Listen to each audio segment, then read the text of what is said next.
But we begin with an $11.7 billion dispute. National called it a hole, Labor called it desperate. It's certainly pre-election politics.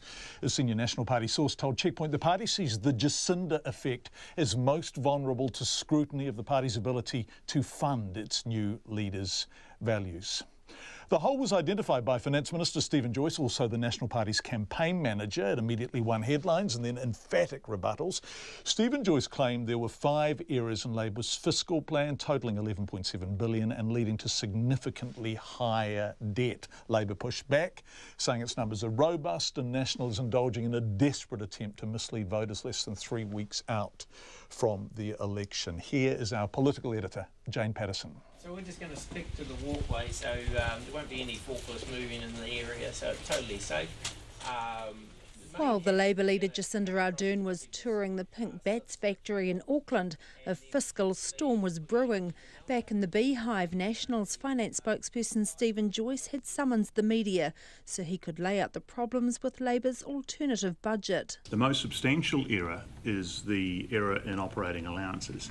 The way to think about operating allowances is an example of if you pay increased salaries for police out of an operating allowance for a year, that then must continue in subsequent years. Stephen Joyce says there are also problems with Labour's costings for paid parental leave and multinational tax revenue. And in total, all of the errors would increase net debt by nearly $20 billion over 4 years. That's a very significant increase in debt.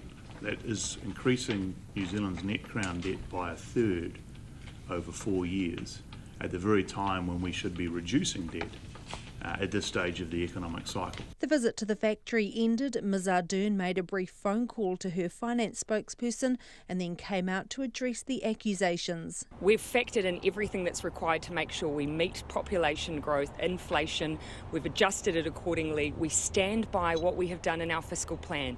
Ours has been independently assessed by an economist. Grant Robertson also held a media briefing at the Beehive where he told reporters the numbers in Labour's plan stack up.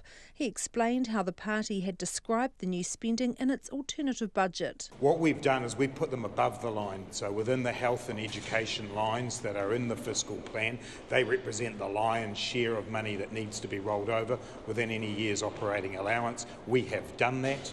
There is around about $6.7 billion worth of money for health for that and around about $1.8 billion worth of money for that within the education line. So that's where we've put them. What's left over at the end is spare cash. And Mr Robertson had some criticisms of his own for National. Oh, look, I just think this is a desperate act from a flailing finance minister. What he's tried to do here is disingenuous in my view. He knows that we have accounted for our expenditure in health and education going out into future years. He's trying to, I believe, mislead the New Zealand public. I'm sure they'll see through it. The New Zealand First Leader Winston Peters says both major parties are guilty of making irresponsible spending promises. If you've got a $2 billion surplus and a $250 million economy, then it's peanuts. One tweak and one change, one tremor from international relations and international economy, and there goes your surplus. So I think this has been a squanderous arrangement going on between the two old parties. Meanwhile, National's pledging to bypass the Resource Management Act to make housing more affordable.